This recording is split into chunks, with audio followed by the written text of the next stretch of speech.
بسم اللہ الرحمن الرحیم۔ اردو کہانیاں اور معلومات میں خوش آمدید۔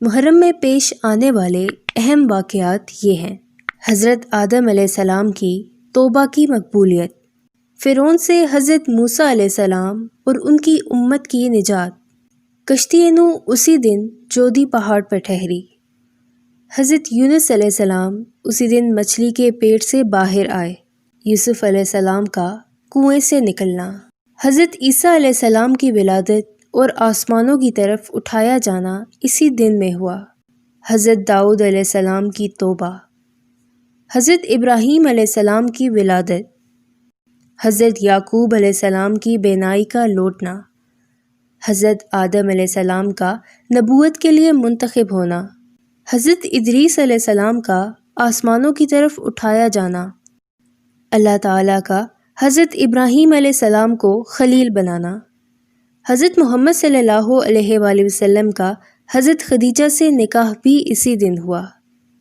اسی دن قیامت قائم ہوگی۔ نبی کریم صلی اللہ علیہ وآلہ وسلم اپنے خاندان بنو ہاشم کے ساتھ ابی طالب میں قیام فرما ہوئے۔ نبی کریم صلی اللہ علیہ وآلہ وسلم نے مکہ سے مدینہ ہجرت فرمائی اور اسی نسبت سے اسلامی تقویم ہجری تقویم کہلاتی ہے۔ نبی کریم صلی اللہ علیہ وآلہ وسلم نے اسلام کی عالمگیر تبلیغ کا آغاز کیا اور مختلف ممالک کے سلاطین کے نام مکتوبات ارسال فرمائے۔ غزوہ خیبر پیش آیا، جس میں مسلمانوں نے مدینہ منورہ کے قریب یہودیوں کے قدیم گڑھ کا خاتمہ کیا۔ مہاجرین حبشہ امن قائم ہونے کے بعد واپس مدینہ منورہ تشریف لے آئے۔ زکوٰۃ کی تنظیم قائم ہوئی اور اسے مسلمانوں پر نافذ کیا گیا۔ نبی کریم صلی اللہ علیہ وآلہ وسلم کی خدمت میں وفد آیا، جو آپ کی ظاہری حیات مبارکہ میں آپ سے ملاقات کرنے والا آخری وفد تھا۔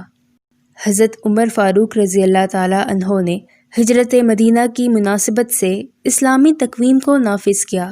حضرت عمر رضی اللہ تعالیٰ عنہ کی خلافت میں لشکر اسلام نے نہاون کی بے مثال فتح حاصل کی۔ حضرت عمر فاروق رضی اللہ تعالیٰ عنہ کی شہادت کا واقعہ پیش آیا۔ حضرت عثمان غنی رضی اللہ تعالیٰ عنہ خلافت راشدہ کے منصب پر فائز ہوئے۔ حضرت علی رضی اللہ تعالیٰ عنہ امیر المومنین منتخب ہوئے۔ امام حسین رضی اللہ تعالیٰ عنہ نے اپنے جاں نثاروں سمیت جام شہادت نوش فرمایا۔